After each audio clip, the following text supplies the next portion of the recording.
आज जो परमेश्वर का जीवित कलाम हम जान रहे हैं वो बपतिस्मा के बारे में है। तो आप सब जो हमारे YouTube चैनल को देखते हैं और लाइक कमेंट करते हैं तो परमेश्वर आप सबको बड़ी आशीष और बड़ी बरकत दे। परमेश्वर आपको दिन दुगनी रात चौगनी उन्नति करता हुआ आगे बढ़ाता हुआ लेके जाए।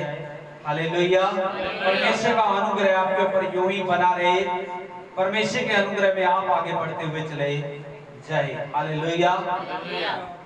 जो परमेश्वर के कलाम को सुनते हैं, परमेश्वर के वचन को सुनते हैं, परमेश्वर के वचन को मानते हैं, तो याद रखिए परमेश्वर उन लोगों को पसंद करता है। हालेलुया। क्योंकि विश्वास सुनने से आता है और याद रखे सुनने के लिए बाइबल में लिखा तत्पर रहो। हालेलुया। क्या बोला जाता है यहाँ पे? वचन है जो किसके बारे में है? बपतिस्मा के बारे में।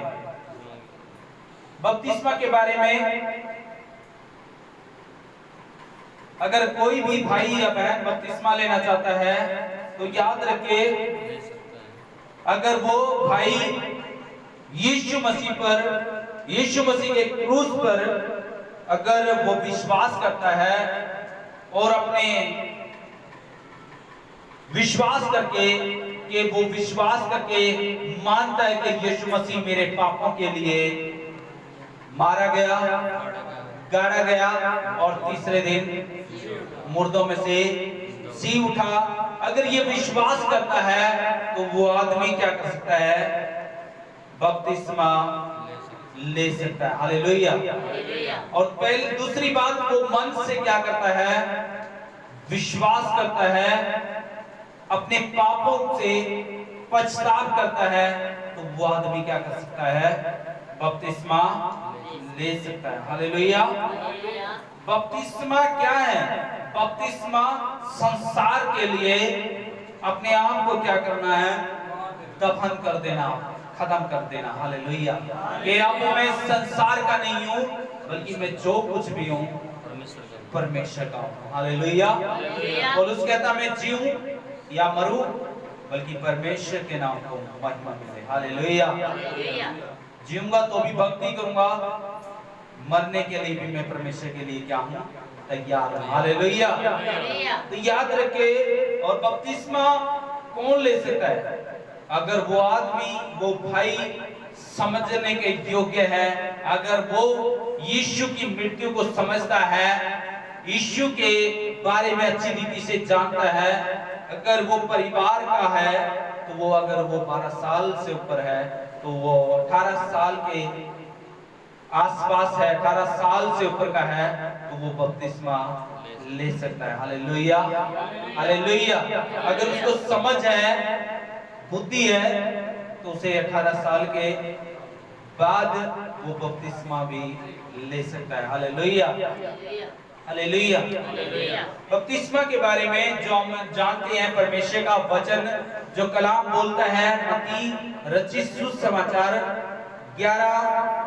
3 अध्याय 3 का 11 में जब हम देखते हैं, 3 अध्याय और 3 का जो 11 में हम देखते हैं, तो वचन बताता है, वचन बताता है चीजों यीशु मसीह के बारे में। जो बपतिस्मा हम देख रहे हैं, बपतिस्मा कितने प्रकार का है? बपतिस्मा है 4 प्रकार का बपतिस्मा। हालेलुया। कितने प्रकार का? 4 प्रकार का बपतिस्मा है।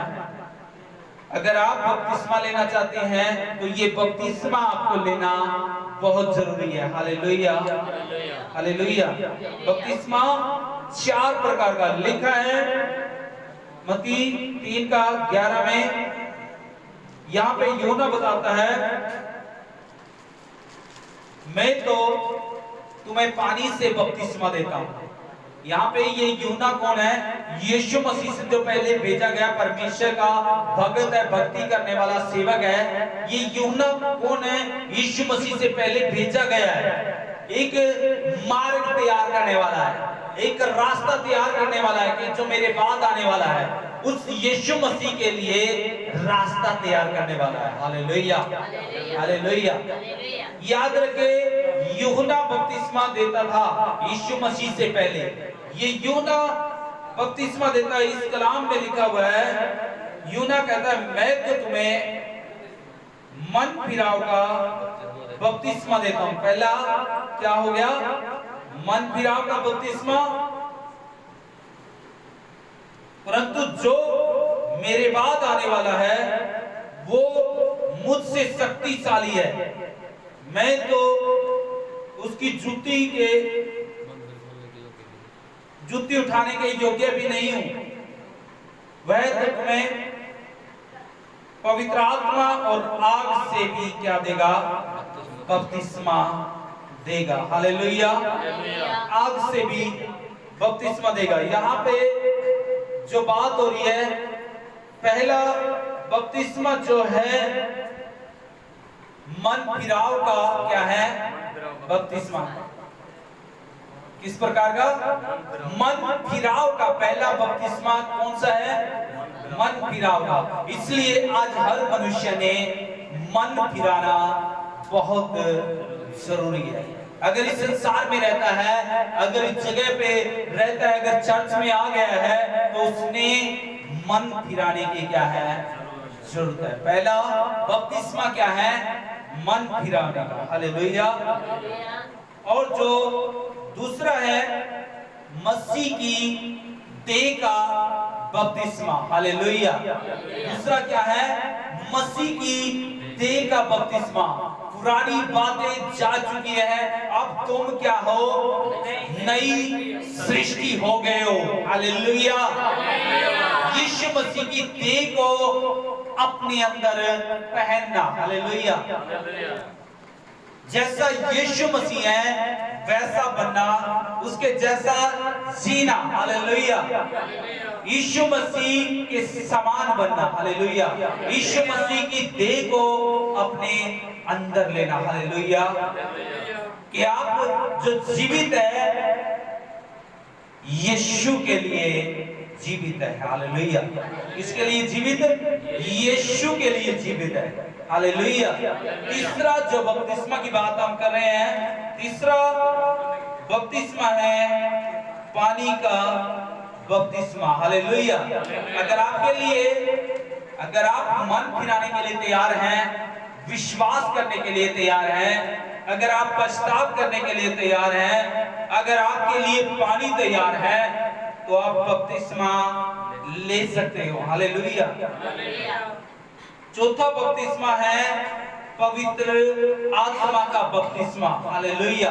इसलिए यहाँ पे यूहन्ना बात जो कर रहा है, यूहन्ना कहता है मैं तो तुम्हें किससे बपतिस्मा दे रहा हूँ? मन फिराव का बपतिस्मा दे रहा हूँ। मैं तो तुम्हें पानी से बपतिस्मा दे रहा हूँ, लेकिन जो मेरे बाद आने वाला है वो तुम्हें क्या करने वाला है? आग से बपतिस्मा देने वाला है। हालेलुया।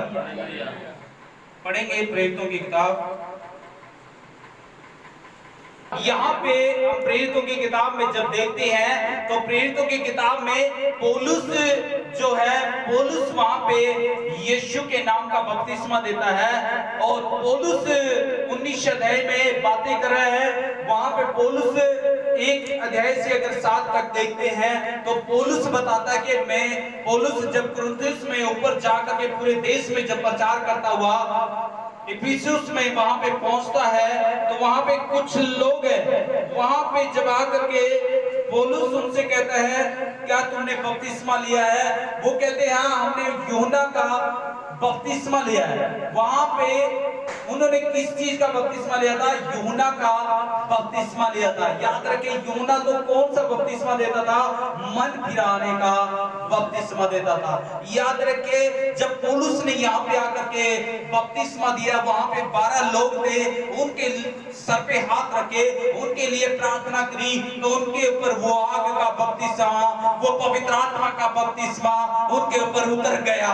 इसलिए आज हम जानते हैं आग का बपतिस्मा भी आपको लेना बहुत जरूरी है। अगर आपने ये पानी का बपतिस्मा ले लिया है, यीशु के नाम का बपतिस्मा ले लिया है, अगर आपने मन फिराव का बपतिस्मा ले लिया है, तो याद रखे आपने अभी बाकी है पवित्र आत्मा का बपतिस्मा भी लेना बहुत जरूरी है। हालेलुया। आज आपको चाहिए कि पवित्र आत्मा का बपतिस्मा ले। पवित्र आत्मा का बपतिस्मा लेंगे तो याद रखें ये मोहर है परमेश्वर की ओर से। हालेलुया। मैंने बताया 3 प्रकार का और 4 प्रकार का बपतिस्मा। पहला बपतिस्मा मन फिराव का, दूसरा मसीह की देह का बपतिस्मा, तीसरा पानी का और चौथा पवित्र आत्मा का बपतिस्मा। इसलिए आज आपको चाहिए कि आपके अंदर वो पवित्र आत्मा हो। हालेलुया। जैसे ही पत्र पौलुस ने उनके ऊपर हाथ रखे, वो 12 लोग थे और 12 लोगों के ऊपर जैसे ही हाथ रखा तो वो पवित्र आत्मा आ गया और वो अन्य भाषा से भर गए और वो भविष्यवाणियां करने लगे। आज आपके ऊपर भी वो पवित्र आत्मा आएगा। वो पवित्र आत्मा का अगर आप बपतिस्मा लोगे तो आपके अंदर भी अन्य भाषा शुरू हो जाएगी। आप भी भविष्यवाणियां करने लग जाओगे, आप भी परमेश्वर की महिमा करने लग जाओगे। इसलिए आपको ये 4 बपतिस्मा से बढ़कर के पवित्र आत्मा का बपतिस्मा अगर अभी तक नहीं लिया है तो वो बपतिस्मा लेने की जरूरत है। परमेश्वर के लिए तैयार होने की जरूरत है, क्योंकि वो परमेश्वर आने वाला है। जो आएगा वो जानता पाएगा तो परमेश्वर को कहेगा धन्य है तू। हालेलुया। इसलिए बपतिस्मा हमें 4 प्रकार का, 3 प्रकार का अगर आपने बपतिस्मा ले लिया है तो चौथा बपतिस्मा, आग का बपतिस्मा, पवित्र आत्मा का बपतिस्मा आपको चाहिए। तो आज चाहिए कि आप वो बपतिस्मा ले लें, क्योंकि परमेश्वर आपको भविष्यवाणी करने का आत्मा देने जा रहा है। परमेश्वर आपको सामर्थ से भरने का आत्मा देने जा रहा है। हालेलुया। आमीन।